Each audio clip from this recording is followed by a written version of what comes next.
Assalamualaikum warahmatullahi wabarakatuh. Sakiraɓe on daɓe jengol Plaku TV mi silminake dow moɗon mi hofni on kala ha gonɗon nder duniyaru fuu ɗum nder rawa moɗon Adamu Haruna. Hande mo en lortoke ɓe tindinoje meɗen. Tindinore nde garɗen en tindinay hande ɗum dede ko larani hala Facebook. Lawol ngol a tokkata a hosa numéro goɗɗo, numéro WhatsApp goɗɗo ko ka appel dede ha Facebook heɓa on matotira be muɗum. Yake feere a tawan goɗɗo a mari haji ha on gewtida be mako ndammo aɗo yiyamo ha Facebook min masalan a tawan ko ɗum sobajo maɗa ko ɗum goɗɗo mo andotirnoɗa faɓɓini amma wala numéro mako je WhatsApp ko je appel. E nden bo to a yimo ha Facebook to hakkilai a wolwanamo ha Facebook a yerɓanamo message ha Facebook o repondatama ko waɗi ngam na ɗum ko moejo fu andi ma ɓe ɗon gewtida be himɓe ha Facebook. Goɗɗo kam sa alai to nasti to lara publication ji tan sai a tawa a yerɓanimo message ma o anda hanko nastugo o lara message ji himɓe sakko ma ha o yewtida be himɓe ha Facebook. To sai a tawa heɓugo numéro mako ɗon saɗanma to a mari haji heɓugo numéro mako a wawan a tokka ngal compte mako je Facebook man ɗo a yaha a tawa numéro mako ton sai a hosat to ɗum appel ma a ewanamo to ɗum ngal WhatsApp ma a waɗa to numéro man kadi waɗa WhatsApp sai a tawa dede on matotiri ɗuɗɓe nder moɗon pe'inanimi sincagol may ɗo dalila may ɗo mi wi accu mi hani mi waɗana en vidéo musamman dow majum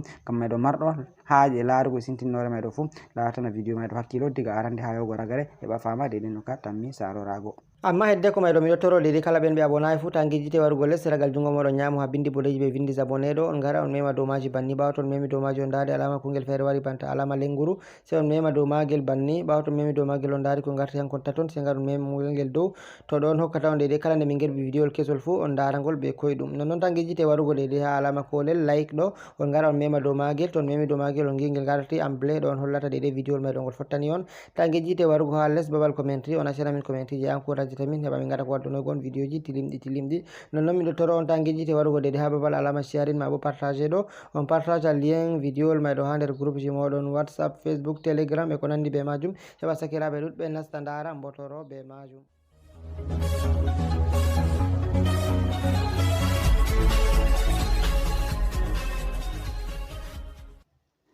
Arande man oni to en gadi sai en gara en nasta dede ha nder Facebook meɗen. Nda Facebook am banni mi tammi mo fu andi Facebook ɓawa to mi nasti nder Facebook am maɓɓitanake am banni nda jotta miɗo lara publication ji himɓe en gaɗu ko wodi goɗɗo feere sai mi laari sai mi fototi ko ɗum sobajo am jotta misalu mi wawan mi wara recherche nder himɓeji yawwa misalu nda numéro oɗo ɗo El Adams ɗum sobajo am min andotiri neeɓi e nden bo mi yiɗi min matotira be mako mi wala numéro mako je WhatsApp ko numéro mako je appel lawol ngol mi tokkata mi heɓa numéro mako a tawa bo mi yerɓanimo message ha mi somi o répondai yam ngam ko waɗi o ɗuɗa larugo message ji to sai mi wara nda ɗo ha ɓe windi dede alama ha mi wanda on geɗum boɗɗum nda setton gonmo ɓe windi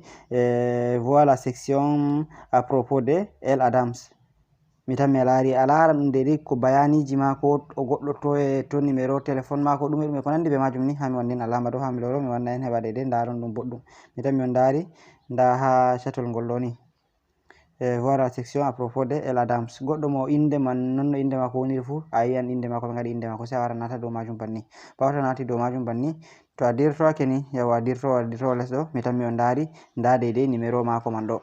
nda dede numéro mako may ɗo ngam ko waɗi oɗo waɗi numéro mako may o nyukkinayi ka nda numéro mako to ɗo a wawan a hosa numéro mako may ɗo jotta to mi memano dow numéro mako man ɗo ni banni ni ayi ɗum ƴamiyam mi wawan dede mi enregistrera numéro mako may tan to mi yiɗi bo mi appela mo to mi yiɗi mi hosa kam mi waɗa ka ha WhatsApp to ɗo waɗa WhatsApp dede sai min matotira be mako to ɗon lawol koygol ngol tokkata gara dara kala numéro goɗɗo fu a lara ay diga date de naissance mako wuro ngo o woni e ko nandi be majum amma miɗon matina na ɗum ko mojo fu tawata numéro muɗum banni may ɗo woɓɓe feere ɗum nyukkina numéro ji mu'en ha ɓawa min gaɗino vidéo min tindi en lawol ngol a tokkata to a yiɗa himɓe ngara ko damugo ɓe ngara ko hosugo numéro maɗa gal Facebook ngara ko damugo ma a wawan a nyukkina numéro maɗa warta ko da goɗɗo nasti ha ɗaɓɓita numéro maɗa tawataka jotta exemple en ngara ba mi lorto wodi woɓɓe feere ɗon nyukkinta jotta misalu bana nda oɗo ɗo ni Salih Hassan mi tammi mo fu andi Salih Hassan jotta to mi waranno Salih Hassan sai mi wara dede nda hanko ma ɗo ha ɓe windi dede alama voir la section à propos de Salih Hassan sai mi nasta dow majum banni ɓawa to mi nasti dow majum ɗum waɗi recherche nda ɗum ɗum wari mi tammi on dari nda ɗum o dari nda date de naissance ko ɗumejum fu nda ɗum amma numéro téléphone wala mi tammi on dari ɗum pat numéro téléphone waɗa ko waɗi o nyukkini numéro téléphone mako may ɗo o yiɗa goɗɗo lara numéro ha may ɗo to an ma to a mari haja nyukkinan je maɗa to a nasti je sobajo maɗa tawi numéro man wala to andu o nyukkin numéro may o yiɗa himɓe damamo ko hosa numéro mako gal ton may ɗo yawwa to ha o nyukkinayi numéro mako may bo a tawai ka mi tammi on dari bana Sale ɗo o nyukkini hanko ko waɗi o yiɗa himɓe dara banta oya El Adams ɗo hanko bo o nyukkinayi ngam ko himɓe kosi numéro mako ma damayi mo hanko to ɗon lawol koygol to a mari haji nyukkingo bo min gaɗino vidéo noy ko salino ngol ha chaine meɗen jengol Plaku TV YouTube to on jeehi ha playlist dede ko larani hala YouTube e hala Facebook pardon mi yiɗi wigo ewa on tawa vidéo wol may ɗon ngam may ɗo on jarama sakiraɓe ɗum nder rawa moɗon Adamu Haruna komi toroto on ni kabde dede partage lien vidéo ji amin ɗi min gatta heɓa sakiraɓe ɗuɗɓe nasta ndara e non tan gueɗite larugo publicité dede